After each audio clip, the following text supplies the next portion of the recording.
Vous êtes sur Sud Radio, au cœur de la mêlée, au cœur d'une heure de rugby que l'on va passer ensemble avant cette 14e journée du Top 14 qui commencera demain à 14h30 sur Sud Radio, la radio du rugby. On est très heureux d'être avec vous pour cette première émission de 2025. Bonne année à tous, bonne année de rugby. Salut Clément Combe. Salut Alexandre, salut à toutes et à tous. Ça va ? Très bien, très bien. Bah, ça a l'air d'aller. Salut Julien Delmas. Bonjour tous les deux. Comment bonne va Bah oui, bonne année. Bah oui, c'est vrai. Comment va Philippe Spanghero ? Mais ça va très bien, je te vois tout en beauté, en chemise blanche, c'est très Cadaqués ça. Avec des... On t'a vu déambuler dans les rues de Barcelone à 3h du matin le 1er janvier, c'est vrai ou c'est faux ? C'est faux. C'est faux. Fake news ? Fake news totale. Fake news totale. Il n'y aura pas que des fake news dans cette émission sur Sud Radio, bien évidemment. Dans quelques instants, on parlera justement des grands enjeux de rugby pour 2025 avec Philippe Spanghero à 19h30. Notre invité Thomas Lombard au cœur de la mêlée pour évoquer la saison, l'année 2024 du Stade Français Paris, puis l'année qui arrive et le match de demain face à l'Union Bordeaux-Bègles. Et puis en haut de l'affiche, évidemment, avant cette 14e journée du Top 14. Un gros programme jusqu'à 20h. Et justement, Clément Combe, avant de développer le programme, il faut aussi faire un point sur ce qui s'est passé cette semaine. Ça a été très calme dans le monde du rugby. Jusqu'à là, il y a quelques heures où ça s'est un petit peu activé. Ça s'est un petit peu activé, notamment d'un point de vue réglementaire. La Ligue nationale de rugby a annoncé la mise en application de nouvelles règles dès la 15e journée de Top 14 et 18e journée de Pro D2. Ça correspond au week-end du 24 au 26 janvier 2025. Les 4 règles à retenir. La limite de 60 secondes sur les transformations, comme c'est déjà le cas sur des pénalités à l'heure actuelle. Une limite de 30 secondes pour forcer les alignements en touche à se dépêcher. L'ordre de jouer, ou play-on en anglais aussi, lorsque des touches pas droites ne sont pas contestées. Et enfin, la protection du demi de mêlée sur les mêlées, les mauls et les rucks. Malgré ces nouvelles règles, il faut noter que la Ligue et la Fédération, conjointement à la première chip, l'URC et le PCR, réclament désormais l'instauration de futures nouvelles règles uniquement au 1er juillet de chaque saison, pour éviter d'avoir à changer en milieu d'exercice. Autre information, Gaël Ficou, forfait pour le début du tournoi Destination. Jonathan Danty aussi, pour l'interrogation. Selon les informations de l'équipe, le centre et capitaine du Racing 92 a été opéré d'une fracture du pouce gauche. De son côté, Jonathan Danty s'est bloqué le genou face à Perpignan. C'est ce qu'a indiqué Romain Carmignani, l'entraîneur adjoint du Stade Rochelais, en conférence de presse. Il serait lui aussi passé par la case opération d'un ménisque. Les deux centres devraient être absents entre 6 et 8 semaines pour Ficou. 8 semaines pour Jonathan Danty, ce qui signifierait une indisponibilité pour le début du tournoi Destination. Teddy Thomas, le centre, lui aussi, de La Rochelle. Bonne nouvelle à La Rochelle, dis donc. Écoute, tu veux un blessé, je peux t'offrir un suspendu, si tu veux. Là. Teddy Thomas, le centre ailier de La Rochelle, a été suspendu 4 semaines par la commission de discipline après son plaquage dangereux sur Théo Giral lors de La Rochelle-Clermont. Plaquage qui lui avait valu un carton jaune, d'ailleurs, pendant la rencontre. On termine par une petite info transfert en Pro D2. Le centre de Montpellier est toujours en Top 14, je vous rassure. Le centre de Montpellier, Christa Powell, arrivé à l'intersaison d'Aurillac, a joué seulement 2 matchs cette saison avec le club héroltais. Il s'est engagé avec effet immédiat au Stade niçois. Voilà, c'est tout pour les infos de cette semaine. Merci beaucoup Clément Combe. Tiens, le choix de l'info de Philippe Spanghero, est-ce qu'il y a une information dans ce qui a énuméré Clément Combe qui te saute aux yeux ? Bon, il y en a plusieurs, il y a cette évolution des règles à suivre, mais surtout ces 2 forfaits successifs de joueurs cadres du 15 de France. Donc on va voir par qui ils vont être remplacés. Bon, on pense assez naturellement à Gaëton qui s'était fait sa place, mais il va falloir trouver là, il n'y a pas de choix, hein. Ça y est, hein. Donc il y a Moefana, Gaëton, mais on va voir si éventuellement on peut s'attendre à une surprise. C'est quoi ta paire de centre là pour le premier match face au Pays de Galles le 31 janvier ? Je dirais Moefana, Gaëton. Ah ouais. Et De Porter, il joue au ping-pong ? Non, De Porter, mais le problème c'est la complémentarité avec Moefana. Donc je sais pas. Tu il a oublié, été quand même. Non, je l'ai pas oublié, mais je trouve qu'il a été. Il sera titulaire demain. Nicolas De Porter. Il revient de blessure quand même depuis plusieurs semaines. La politique de l'homme en forme, je sais pas. Gaëton a marqué des points, à suivre. Maintenant, si je te suis, ton joueur de base, c'est Moefana. C'est-à-dire que dans la complémentarité de la paire, quoi, parce que je vois mal aligner Gaëton De Porter. Donc Moefana me fait un peu plus penser au profil d'un Jonathan Danty, dans ce qu'il peut amener sur cette capacité à gagner des mètres au milieu du terrain. Donc Moefana me paraît pas en danger dans la concurrence, mais après ça se jouera entre Deporter et Gaëton. Comment ? Mais combien de temps il a été arrêté quand même, Deporter ? Il a pas joué il a fait 2 mois. Oui, je crois que c'est ça. 2 mois, hein, Nicolas Deporter. Donc c'est là, il rejoue demain, ça fera un petit mois avant le début du tournoi, quoi. C'est peut-être un peu juste, alors que Gaëton, bon, malgré le fait que la section ne soit pas en grande forme, fait quand même de bons matchs. Tu mets pas un ticket sur Pierre-Loup Barassi ? La politique de l'homme en forme, pour être jusque boutiste sur cette politique de l'homme en forme. Ils reviennent de l'OM, mais c'est vrai que... Il sera pour moi dans la liste des 42, mais de là, le propulsé titulaire. Ah, j'ai pas dit qu'il serait titulaire. Moi, je demande la paire de centre titulaire pour affronter le Pays de Galles. Moefana Deporter. Ouais. C'est celle qu'il faut installer. Elle est complémentaire. Elle a de l'expérience commune en club. Voilà, on va pas... Bordelais dans l'élite, c'est 2 de plus que les Girondins de Bordeaux. Et tu dis ça parce que Maxime Sénam part du studio. Voilà, c'est pour ça. Exactement. On l'embrasse, évidemment. Laissez-les là où ils sont. Match de N2 demain. Et voilà, contre eux Locminé. Très bien. Bon, on les salue. Okay. On salue la ville de Locminé. Mais Moefana Deporter, c'est celle qu'on attendait déjà, je pense, au dernier tournoi de destination. Fabien Galtier avait profité des absences pour lancer Nicolas Deporter dans le grand bain. Il faut qu'il profite des absences pour installer définitivement cette paire de centres.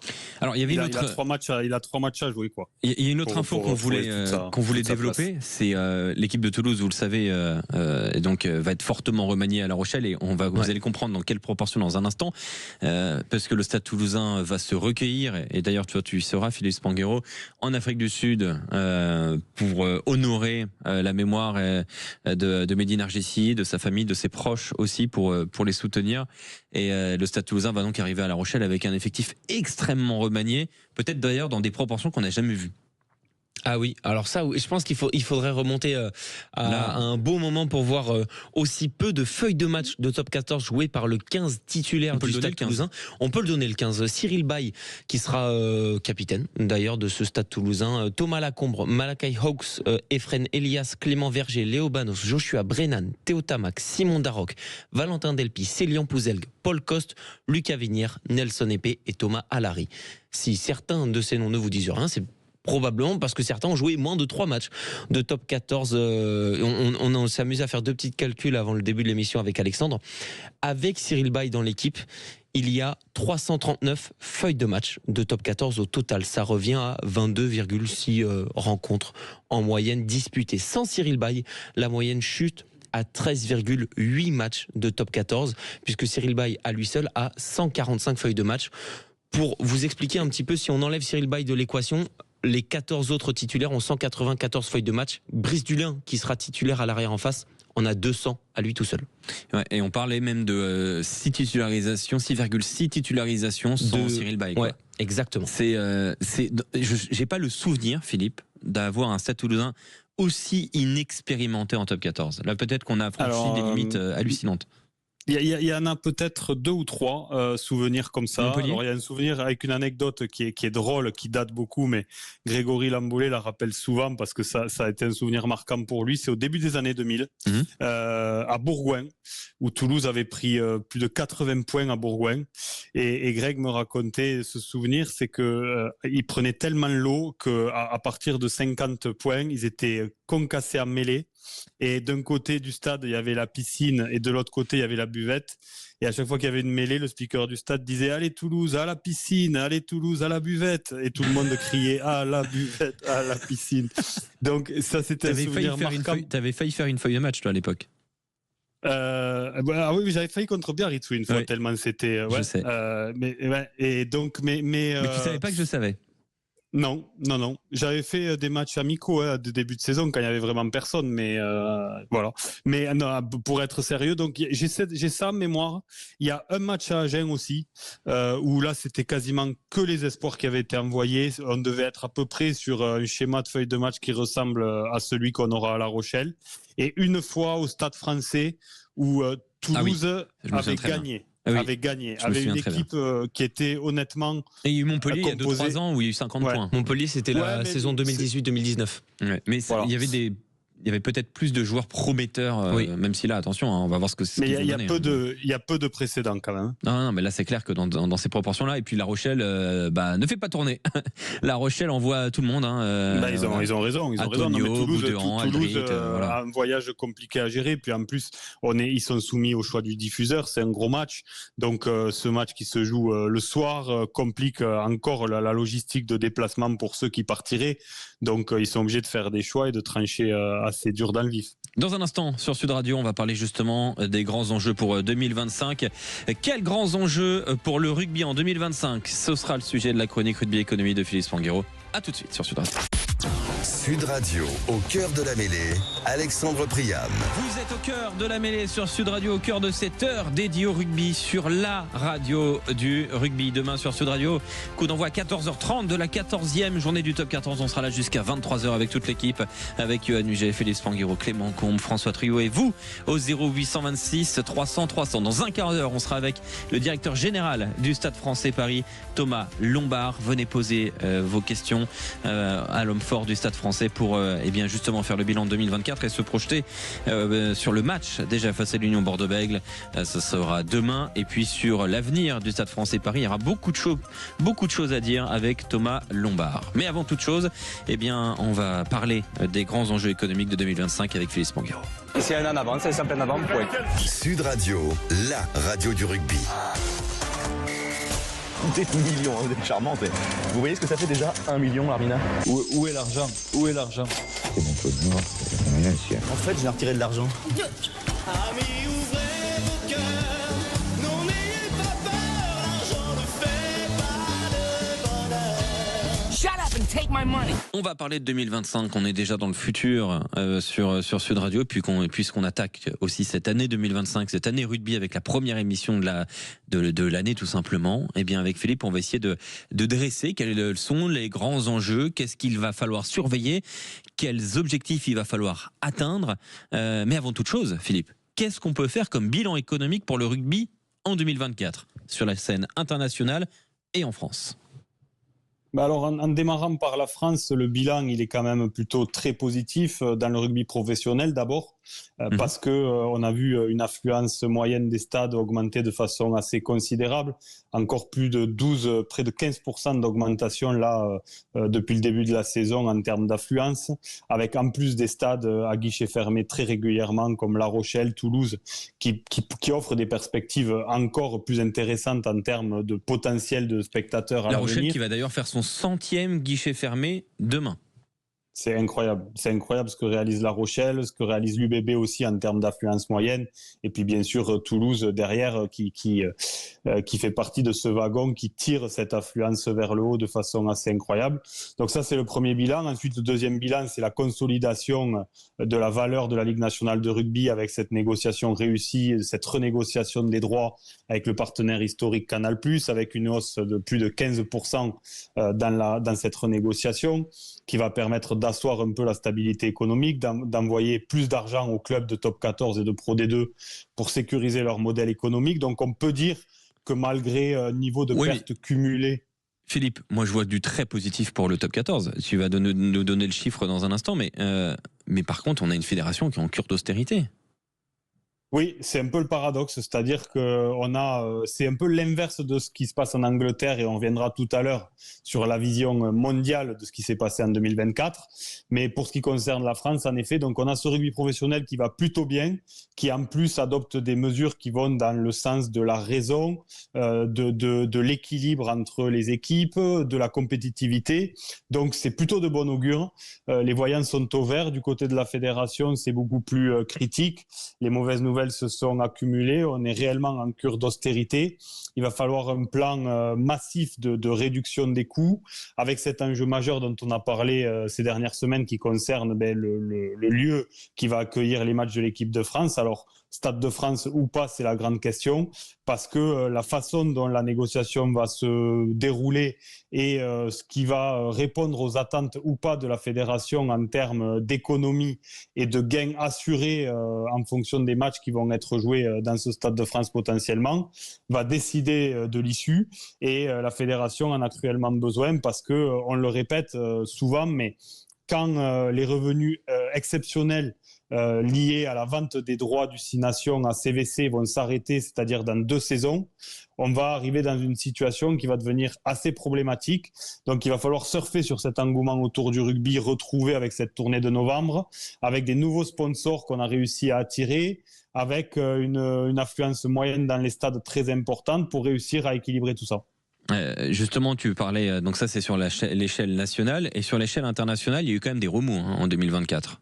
Il y a beaucoup de remous. On a vu un rugby mondial chahuté avec un équilibre économique très difficile à trouver. Ça a commencé en début d'année 2024 avec les Rebels, cette franchise historique australienne qui a déposé le bilan avec une dette de plus de 14 millions de dollars.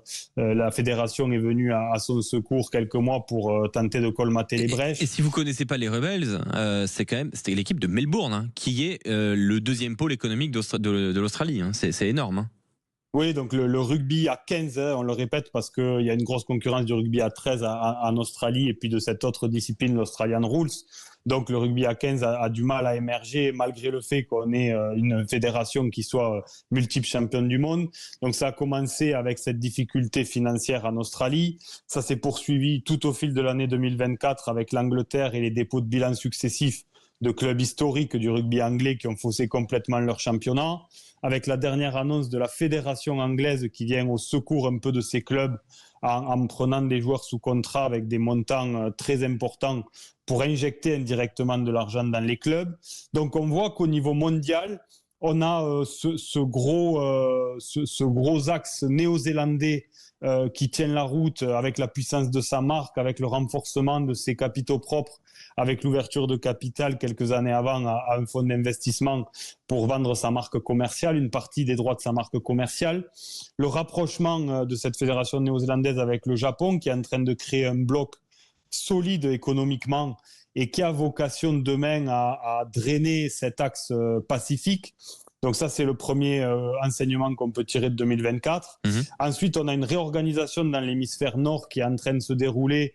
Il a été évoqué éventuellement que la Premiership anglaise intègre l'URC pour un grand championnat commun.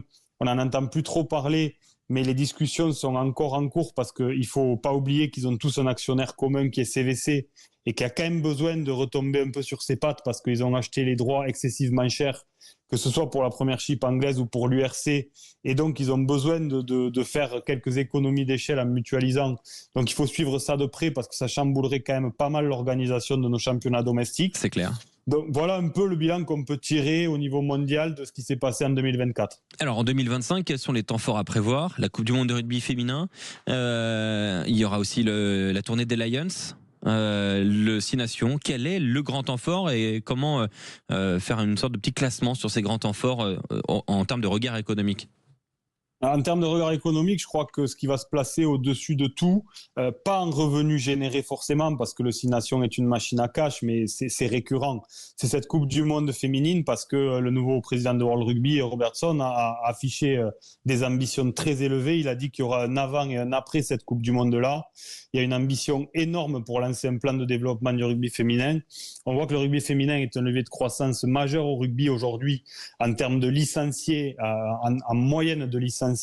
C'est le féminin qui tire quand même les licences annuelles vers le haut, même si en termes de nombre absolu, c'est encore loin de ce que ça représente chez les hommes, mais le potentiel de développement est très important. Donc cette Coupe du Monde doit servir vraiment à être un accélérateur de croissance. Et si on peut donner un chiffre, l'affluence record... L'affluence, elle sera largement c'est 58 000, elle sera explosée. On parle notamment de matchs à 80 000 personnes.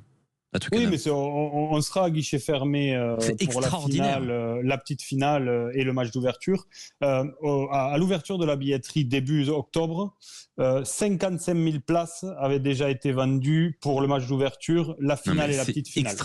C'est extraordinaire. Et bravo au travail des Anglais quand même aussi. Hein. Bravo au travail des Anglais. Alors attention, petit bémol, c'est un vrai succès populaire. Ce sera pas un grand succès économique, mais c'est pas très grave. On en a besoin comme d'une rampe de lancement, donc c'est quelque part aussi un investissement de la part de World Rugby. Et il faut savoir le faire. Et honnêtement, il faut saluer ça parce qu'on a des prix de billets qui sont très attractifs pour un événement comme celui-ci, qui sont en dessous de ce qui se pratique habituellement, bien en deçà. On a des opportunités aussi d'offres d'hospitalité qui sont bien en dessous de ce qui se pratique habituellement pour essayer de générer un maximum d'affluence et en faire un succès populaire. Et c'est en train d'être le cas. Donc ça va être l'événement majeur rugby en 2025 parce qu'il va décider de beaucoup de choses sur l'avenir du rugby féminin. Et ensuite, bien sûr, le tournoi destination et la tournée des Lions. Alors, la tournée des Lions, c'est un événement pour les amoureux du rugby, mais c'est une économie en vase clos, en fait. Elle ne sert pas le monde du rugby, cette tournée des Lions. Elle sert, bien sûr, ces nations britanniques et elle sert normalement, le pays ça qui génère quand même beaucoup d'argent autour de ça, non? Mais ça génère de l'argent pour la marque des Lions et pour le pays qui les accueille. Mais ça reste en vase clos. Quand on parle d'une Coupe du Monde féminine ou du tournoi Destination, ça rejaillit sur beaucoup plus de nations et ça sert beaucoup plus le développement du rugby dans son ensemble. Clément avait une question justement sur les Lions, Philippe. Philippe, est-ce que ça rapporte quelque chose aux fédérations elles-mêmes, pas à la marque Lions, mais aux fédérations irlandaises, anglaises, écossaises, cette tournée des Lions ? Oui, bien sûr, elles sont actionnaires symboliquement, enfin pas symboliquement d'ailleurs, mais elles sont actionnaires de la marque commerciale. Elles ont des revenus forcément puisqu'elles fournissent les joueurs, parce qu'elles participent on va dire, au rayonnement de cette marque des Lions. Honnêtement, le modèle économique des Lions, il est colossal parce que les Lions, ça vit lors de ces tournées, mais ça vit tout le temps. Moi, j'ai assisté à un dîner de charité des Lions au profit d'un ancien joueur écossais dont j'ai oublié le nom, qui est décédé depuis, un ancien deuxième ligne qui avait la maladie de Charcot. Donc une partie des fonds était reversée pour sa fondation, mais il s'est levé $450,000 sur le dîner. Ah ouais. Et ils en font 10 par an, des comme ça. Donc la marque des Lions, elle a une puissance colossale. Dodie Ware. Dodie Ware, c'est ça, pardon. C'était juste avant qu'il décède, malheureusement. Et donc il y avait énormément de grandes stars des Lions qui étaient présents, qui sont sous contrat avec les Lions pour faire ces dîners de charité, qui sont rémunérés encore même en ayant arrêté de jouer. Donc c'est un modèle économique qui est assez puissant et assez exceptionnel, mais je le mets entre parenthèses, je le répète, parce que ça ne rejaillit pas directement sur l'ensemble du rugby et son développement. Bien sûr. Quels sont les grands sujets économiques qu'il va falloir suivre avec attention en 2025 et qui peuvent être à la fois soit inquiétants, soit porteurs d'espoir pour le développement du rugby ? Il y a plusieurs sujets. Il y a le sujet d'abord, c'est toujours la façon dont les fonds d'investissement s'intéressent au rugby et prennent des positions. On a vu récemment que ça a failli être le cas en Afrique du Sud et que finalement les franchises sud-africaines qui se sont mobilisées entre elles ont réussi à contrer l'arrivée d'un fonds d'investissement parce que le besoin financier n'était pas là du côté sud-africain. Ouais. C'est séduisant d'avoir un fonds d'investissement qui amène du cash et on sait toujours quoi faire avec le cash qu'on reçoit. Mais quand il n'y en a pas besoin, c'est pas forcément une bonne stratégie et les franchises sud-africaines étaient de cet avis-là. Donc on a vu aussi que les Australiens s'étaient tournés vers des fonds d'investissement. Les Néo-Zélandais ont déjà franchi le pas.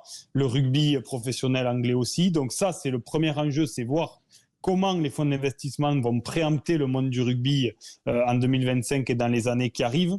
Et puis ensuite, la façon dont le rugby anglais va se remettre sur pied le plus rapidement possible parce que c'est quand même un des socles très forts du rugby de l'hémisphère nord et qui crée de la concurrence dans cette compétition qu'est la Champions Cup aujourd'hui et qui doit retrouver plus d'attractivité si on se focalise sur le rugby du Nord, en termes de concurrence notamment, comme ça a pu être le cas à la fin des années 90 et début des années 2000. Ça, c'est un sujet qu'il faut suivre de près aussi. Et surtout, pour moi, l'éveil de ce territoire américain, la façon dont le rugby prend ses positions aux États-Unis notamment, en prévision de cette Coupe du Monde 2031. On sent que des choses bougent aux États-Unis. Ouais. Et moi, je le répète souvent, on passe sur un rugby de fuseau horaire, de bloc. Et le dernier bloc qui a une force de frappe colossale d'un point de vue financier et qui est un peu en retard, c'est ce bloc américain. Donc, il faut voir comment ça se structure dès 2025. Voilà, c'était donc la chronique Rugby Économie de Philippe Spanghero. Dans un instant, Thomas Lombard, le directeur général du Stade Français Paris, est notre invité. À tout de suite. Sud Radio, au cœur de la mêlée, Alexandre Priam. Vous êtes au cœur de la mêlée sur Sud Radio, au cœur de cette heure consacrée au rugby. Et on vient d'écouter il y a quelques instants Philippe Spanghero pour parler des grands enjeux économiques de 2025. Et il y avait beaucoup de choses très intéressantes à suivre. Est-ce que ça t'inquiète, toi, Clément? Comment tu appréhendes 2025 ? Personnellement ou d'un point de vue du rugby? D'un point de vue économique au global, est-ce que tu vois des vecteurs d'espoir? Je pense qu'on glisse petit à petit vers un moment de bascule et qu'on verra bien. Je pense que la Coupe du Monde en 2027, l'après Coupe du Monde 2027 en Australie sera déterminante pour l'avenir du rugby mondial sur plein de plans, sur le plan de l'organisation des championnats, du calendrier, de l'harmonisation des calendriers, même d'un point de vue réglementaire. On en parlait en tout début d'émission, donc voilà, on y va petit à petit, mais attention à ce que ça soit pas trop brusque pour un championnat aussi dominant que le top 14 par exemple. Exactement, effectivement, avec donc tous ces sujets-là qu'on va aborder pour 2025. On accueille sur Sud Radio le directeur général du Stade Français Paris, Thomas Lombard. Bonsoir Thomas. Bonsoir. Bonsoir, bonne année déjà. Oui, bonne année, plein de bonnes choses. Bonne année à vous Thomas et au Stade Français Paris. Alors avant de faire un petit bilan sur 2024 et de se projeter sur 2025, parlons du futur extrêmement proche. Petite question quand même demain sur la réception de l'Union Bordeaux-Bègles. Ce serait évidemment à suivre sur Sud Radio au cœur du multiplex. Déjà un gros premier temps fort quand même pour le Stade Français en 2025. Oui, un gros match, mais surtout que bon, on est quand même comptablement loin de ce qu'on avait espéré. Donc quand on est à la traîne, qu'on n'a pas été capable de prendre des points à l'extérieur, ne serait-ce que des points de bonus défensifs, il faut essayer de verrouiller un maximum à la maison, d'autant qu'on a déjà une défaite contre Toulon. Donc notre objectif reste de nous qualifier pour le top 6. Donc il faut prendre ce match très au sérieux et faire tout ce qu'on peut pour l'emporter. C'est vrai que Philippe Spanghero, déjà la réception de l'Union Bordeaux-Bègles, ça commence très fort cette année 2025 pour le Stade Français Paris. Philippe, qu'on essaye de ravoir sur Sud Radio. On a un petit souci de son avec notre consultant Philippe. C'est bon, je suis là. C'est bon, Philippe. J'ai réussi à revenir. D'abord, bonsoir Thomas. Et puis oui, ça commence fort pour le Stade Français, mais ce championnat, on le répète souvent, il est quand même extrêmement dense. Et puis surtout quand la première partie de saison ne s'est pas déroulée complètement comme prévu, ça rajoute de la pression. Donc c'est un gros test, mais c'est aussi intéressant pour le Stade Français de démarrer comme ça, pour se jauger, pour reprendre une dynamique différente en 2025. C'est aussi ce genre de matchs qui sont intéressants pour retrouver l'esprit collectif. Ouais, c'est vrai que c'est un match effectivement très important. Alors Thomas Lombard, pour ceux qui vous connaissent pas quand même, vous êtes né au Chesnay, si je me trompe pas Thomas, comme Victor Wembanyama. D'ailleurs, donc quand même, c'est sérieux. Formé au Racing, passé par le Stade Français, Worcester et ensuite le Racing 92, 12 sélections avec le 15 de France, et donc directeur général du club maintenant depuis 2019, si je me trompe pas, Thomas Lombard. Et l'année 2024 a été quand même particulière pour votre club, le Stade Français Paris, un parcours brillant l'année dernière, jusqu'à une demi-finale qui se perd à rien contre l'Union Bordeaux-Bègles 20-22 et par contre un début de saison 2024-2025, donc la deuxième partie de l'année 2024, très difficile. Comment expliquer ce manque de continuité au cœur de l'été en fait? Si on avait la réponse, je pense qu'on aurait traité le problème. Il y a un élément qui est important et qu'on a pu noter sur les dernières saisons, c'est le démarrage. Le démarrage est fondamental. Quand on arrive à enclencher des certitudes et une forme de dynamique d'entrée, on s'aperçoit que les saisons sont souvent différentes. Et sur les 5 années maintenant que j'ai passé au stade, à chaque fois qu'on a mal débuté, on a eu des saisons galères. Donc malheureusement cette saison, les raisons je les connais pas toutes. Il y a eu quelques changements dans notre effectif, c'est sûr. On a eu aussi une volonté forte du staff de passer sur un rugby peut-être plus offensif. L'an dernier, on a eu une équipe qui a été extrêmement régulière, qui s'est constituée sur, je dirais, des attributs qui permettent d'exister en top 14 et qui sont la conquête, la défense. On a d'ailleurs été parmi les équipes les mieux classées tout au long de la saison sur ces secteurs-là. Mais c'est vrai que sur la partie offensive, on était un peu en reste. Donc on a voulu travailler beaucoup là-dessus. Et quand on insiste sur un secteur, j'ai pas envie de dire qu'on délaisse les autres, mais on y met peut-être un peu moins d'attention. Et ça nous a pas permis, en tout cas, de démarrer comme on le voulait. Ouais, non, mais je pense que cette première journée à Bordeaux, d'ailleurs, oui. Où on prend 40 points, on blesse 4 joueurs qui sont des titulaires indiscutables chez nous. Paul Allo-Émile, on blesse Georges Melikidze, on blesse encore un pilier, il me semble. C'était Abramishvili et Mathieu Irigoyen. Et Mathieu Irigoyen.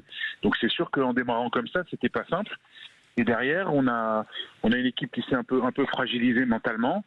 Et puis voilà, on n'a pas réussi à enclencher ce qui faisait notre force l'an dernier, c'est-à-dire une consistance, une régularité dans les performances qui nous permettait d'aller gagner des points un peu partout, quoi. C'est exactement ça, Thomas.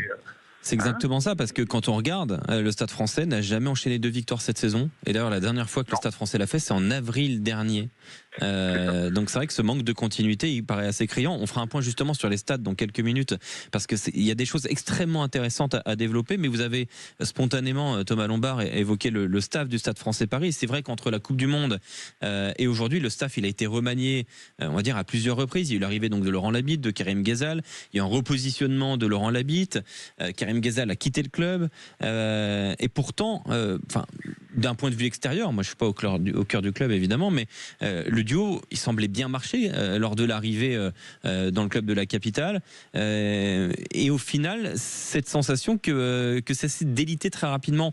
Vous, de votre perspective, comment vous l'avez analysé, ce staff qui en 2024 est parti un petit peu en éclat? Si vous voulez, c'est un staff qui a connu très rapidement une réussite dans un projet, alors qu'ils avaient initié dans la théorie, mais pas forcément dans la pratique, puisque comme vous l'avez dit, ils étaient à la Coupe du Monde durant toute la phase de préparation et durant les 3 premières journées de championnat. Et puis après, voilà, quand vous savez, des fois il y a des petits dysfonctionnements, mais quand vous avez les résultats qui vous amène la satisfaction, peut-être qu'on va chercher forcément à traiter tous ces problèmes, et que ces problèmes finissent par ressurgir quand les résultats sont moins là ou sont plus là, ce qui a été le cas au creux du mois de novembre, et où là il a fallu, en tout cas on a décidé de prendre une décision qui était de nous séparer de Karim, qui avait pourtant amené sur certains points de la nouveauté, notamment dans la gestion de l'effectif, etc. De temps en temps, ces décisions amènent une réaction immédiate. D'autres fois, les choses sont un peu plus longues à se mettre en place. Vous savez, c'est toute la difficulté de devoir décider, d'assumer derrière les positions qu'on prend. Et du risque que ça peut représenter également. Mais sur ce genre de décision, est-ce qu'on consulte les joueurs, certains cadres? Comment ça se passe quand on est directeur général d'un club professionnel comme le Stade français? Les joueurs, ils sont là pour jouer au rugby. Les entraîneurs entraînent et doivent constituer eux aussi un courant fort d'aspiration, de dynamique, de porter un projet collectif qui est le projet du club sur les années. Et au-dessus, voilà, il y a la direction à qui les comptes sont rendus effectivement, et qui à un moment, quand il y a un problème, peut être sollicité pour venir accompagner une restructuration. C'est vrai que Philippe Spanghero, quand on apprend donc que Laurent Labitte et Karim Ghezal arrivent à la tête du Stade Français Paris, il me semble d'ailleurs qu'on était ensemble en émission, Philippe, à ce moment-là, et on s'est dit, oh là, bonne pioche, super intéressant. Ils sortent de la case équipe de France, et on sent que c'est un projet qui est porteur, celui du Stade Français à ce moment-là. Oui, ils avaient l'habitude de travailler ensemble et puis surtout, ça a été fait très en amont par le Stade Français, donc ils ont eu le temps de travailler sur leurs besoins en recrutement et de gagner un peu de temps. Donc les choses étaient faites correctement, mais après, si on revient un peu plus loin sur la saison dernière, c'est vrai qu'il y avait déjà eu des sujets avec Karim Ghezal. Alors bien sûr, Thomas a raison quand il dit que les joueurs sont là pour jouer, mais je pense quand même qu'il y a quelques signaux du vestiaire qu'il faut savoir écouter. Les bonnes performances qui s'étaient enchaînées après avaient permis d'éteindre a priori une petite distinction entre Karim et le vestiaire. Mais donc après aussi, ces choix-là, ils permettent de mettre les joueurs face à leurs responsabilités. Parce que si certains joueurs avaient pu être mécontents de la façon dont ça fonctionnait, si on répond à leurs attentes, à eux de prouver sur le terrain que les décisions ont été bonnes. Donc c'est aussi un choix de direction à des moments importants, parce que le problème c'est que tout ça va très vite aujourd'hui et chaque point coûte cher. Donc on ne sait jamais quand c'est le bon moment de prendre une décision, sauf quand c'est trop tard, quoi. Exactement. Thomas Lombard, est-ce que le staff là au 3 janvier 2025, composé de Cobus Podgitter, qui est le manager de la performance, Julien Tastet qui est l'entraîneur des avants, Morgan Parra, assistant coach en charge de l'attaque et du jeu au pied, Paul Gustard, entraîneur principal, et Laurent Labitte, directeur du rugby, est-ce que ce staff là est stabilisé ? Le staff, il est stabilisé. Il est stabilisé autour d'un projet sur lequel il y a une adhésion. Il est stabilisé autour d'un engagement par rapport à l'institution. Maintenant, je vais pas vous raconter n'importe quoi non plus. Mais à un moment, la validation, elle vient par les résultats. Et vous l'avez dit tout à l'heure, on n'a pas été capable d'enchaîner 2 victoires consécutives. Donc ça montre qu'on est soit une équipe à réaction, soit une équipe qui manque encore de certitude et qui n'a pas suffisamment de conviction par rapport à ce qu'elle entreprend pour avoir cette dimension de confiance qui vient asseoir finalement tout le monde dans le projet. Et c'est pour ça que ce mois de janvier, il est fondamental pour nous, parce que j'ai envie de dire que sur les 4 matchs qu'on va disputer, il faudrait qu'on arrive à en gagner au moins 3. Ce qui nous permettrait pour la première fois de cette saison de trouver un peu de continuité, de recréer aussi une émulation en interne qui n'est pas simplement due à des performances ou à des contre-performances par rapport à la gestion de l'effectif. Et si on a un peu de chance aussi, puisque généralement quand ça ne veut pas forcément rigoler, c'est là où vous avez aussi pas mal de blessés, que pour une fois on soit un peu tranquille par rapport aux joueurs qui ont des petits pépins à la fin de chaque rencontre. Pour être clair, pour les supporters du Stade Français Paris, c'est-à-dire que si le mois de janvier se passe mal, il peut encore y avoir des changements pour ajuster tout cela ? Non, à un moment, il faut arrêter aussi les changements. Il faut que tout le monde produise les efforts. Le travail et les efforts doivent être plus importants, c'est certain, dans les phases comme celle qu'on traverse aujourd'hui. Et à un moment, je veux dire, c'est pas un effectif qui a été considérablement remanié. C'est pas un staff où il y a eu beaucoup de changements. C'est une équipe qui a été capable, et ça c'est très important, durant toute une saison, de trouver la bonne carburation, de trouver la confiance. Il y a pas de raison objective pour qu'on n'y parvienne pas à nouveau. Alors, c'est vrai que quand on regarde un petit peu les statistiques, Thomas Lombard, il y a des choses qui sont, je trouve, très intéressantes. Quand on prend le Stade Français Paris, la saison dernière, à la 13e journée, vous êtes deuxième avec 37 points, 8 victoires, 4 défaites, un match nul, dans un contexte particulier de Coupe du Monde. Et il faut le rappeler parce que vous allez voir, pour ceux qui aiment le Stade Français, ça va avoir son importance. Cette saison, vous êtes 11e avec 23 points, 5 victoires, 8 défaites. Mais regardons justement en détail les statistiques. L'année dernière, donc à ce moment-là de la saison, vous avez 4500 mètres parcourus ballon en main pour 47 franchissements. Cette année, vous êtes à 4700 mètres parcourus et 62 franchissements, donc beaucoup plus. La saison dernière, vous aviez 210 défenseurs battus et 30 essais. À ce moment-là de la saison, vous êtes à 250, ce qui est d'ailleurs plus que l'Union Bordeaux-Bègles, et 32 essais. Donc, toutes ces statistiques-là sont clairement en progression. Il y a un petit point négatif, c'est sur le pourcentage de réussite au plaquage qui est passé de 86 à 84, mais ça reste quand même très honorable. Et donc quand on regarde un peu ces chiffres, on se dit le Stade Français Paris a des valeurs qui sont plutôt stables, voire meilleures, sauf qu'en défense, vous avez encaissé 117 points en plus, ce qui fait de vous la 10e défense. Et ça, c'est peut-être le gros souci de cette saison. Est-ce qu'il y a un souci surprise? Oui, parce que je vous disais tout à l'heure, c'est-à-dire qu'on a mis, Laurent a mis l'accent sur la dimension offensive de notre jeu. Donc on a travaillé ça. On peut pas non plus faire entraîner les joueurs pendant des heures et des heures. Bien sûr. Donc ça a été fait au détriment d'autres choses qu'on a peut-être considéré comme davantage acquis. Et ce qui faisait notre force aujourd'hui est beaucoup moins une force. J'ai pas envie de dire que c'est une faiblesse, mais c'est beaucoup moins une force. En revanche, si je reprends vos statistiques, on franchit plus. On est un peu plus dangereux, mais en revanche, on conclut pas. Donc on a encore que 2 essais en plus.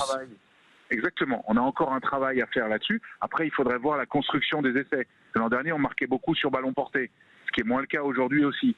Donc voilà, c'est aussi un rééquilibrage qui est nécessaire. Maintenant, on le sait, c'est plus facile de bien défendre que de bien attaquer. Et c'est surtout beaucoup plus long de bien attaquer. Et on sait que dans la dimension offensive, il y a une notion de confiance qui doit se trouver aussi au travers des résultats. Et ça n'a pas forcément été le cas pour nous. Donc je n'ai pas envie de me justifier surtout, parce qu'à un moment, il y a des choses qui ne sont pas justifiables. Bien sûr. Et qu'aujourd'hui, l'équipe, elle est en dedans par rapport à ce qu'elle est capable de produire. Il n'y a pas de sujet là-dessus. Et on compte sur ces 13 matchs de la deuxième phase de la saison pour pouvoir remettre les choses dans le bon ordre. Félix Panguero, ça montre aussi à quel point, et comme le dit très justement Thomas Lombard, la difficulté de la performance dans ce top 14. Ouais, de la difficulté de la continuité, parce que c'est vrai qu'il y a pas eu de cassure à l'intersaison. L'effectif dans son ensemble a été maintenu en restant sur une bonne saison. La création des conditions de la confiance était là avec la saison dernière sur les fondamentaux. Donc c'est vrai que c'était surprenant de voir ce démarrage et cette perte de confiance. Mais les statistiques que tu évoques, elles viennent confirmer ça, parce que quand tu franchis beaucoup, il y a un manque de réalisme aussi sur ce début de saison du côté du Stade Français dans ces temps forts, qui est assez récurrent. Et sur ces 8 défaites, il y a quelques matchs qui leur échappent vraiment à des moments clés où ils ne savent pas scorer et qui auraient des scénarios de match qui leur ont échappé. Donc voilà, on sent que cette confiance, elle est altérée. Donc le travail, il est certainement plus là-dessus. Et puis, c'est jamais facile de faire évoluer le projet de jeu de cette façon-là. Peut-être qu'on a dit que le Stade Français était un peu trop réducteur l'année dernière et que s'ils n'avaient pas franchi cette avant-dernière marche là des demi-finales, c'était parce qu'ils avaient peut-être manqué d'ambition dans le jeu, se focalisant trop sur les fondamentaux de la conquête.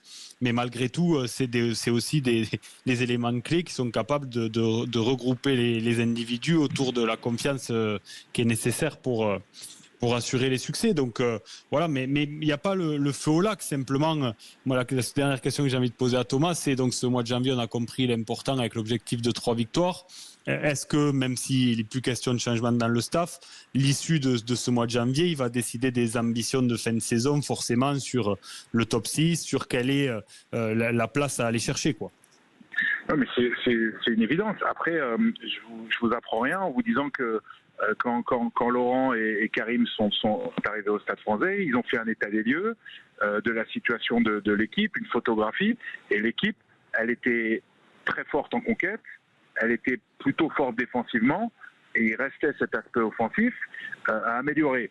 Ça fait d'ailleurs partie des points forts des deux garçons, plus particulièrement Laurent, puisque c'était quand même l'entraîneur de l'attaque de l'équipe de France. C'est quelqu'un qui a un regard plutôt très acéré là-dessus et qui pouvait amener beaucoup.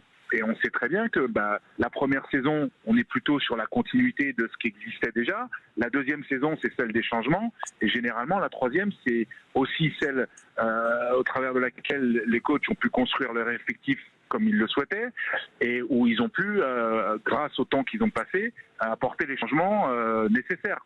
Donc évidemment, il n'y a pas le feu au lac. On sait que le changement demande du temps. Maintenant, on a aussi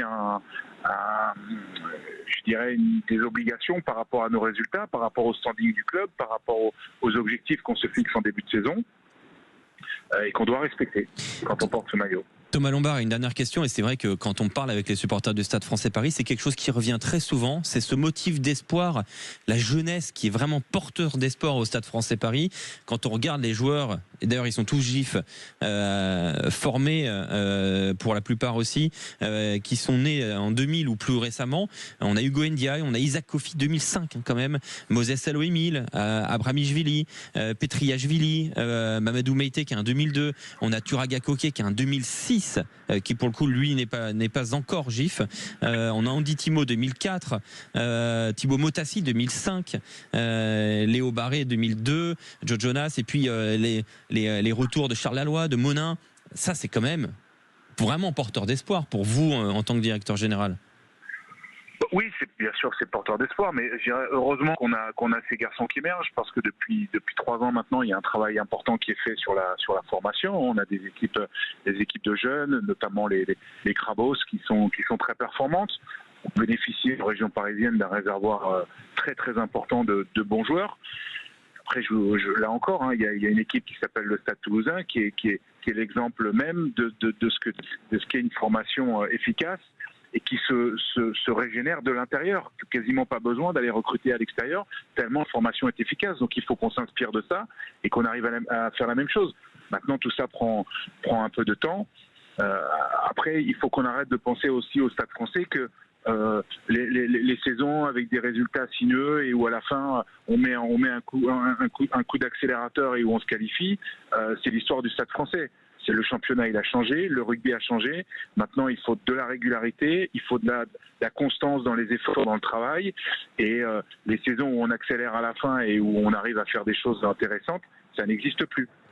Merci beaucoup Thomas Lombard. Vous avez parlé vrai, comme on le dit sur Sud Radio, et c'était un plaisir pour nous de vous compter comme le premier invité de cette année 2025 sur Sud Radio. Bon match demain, Thomas Lombard.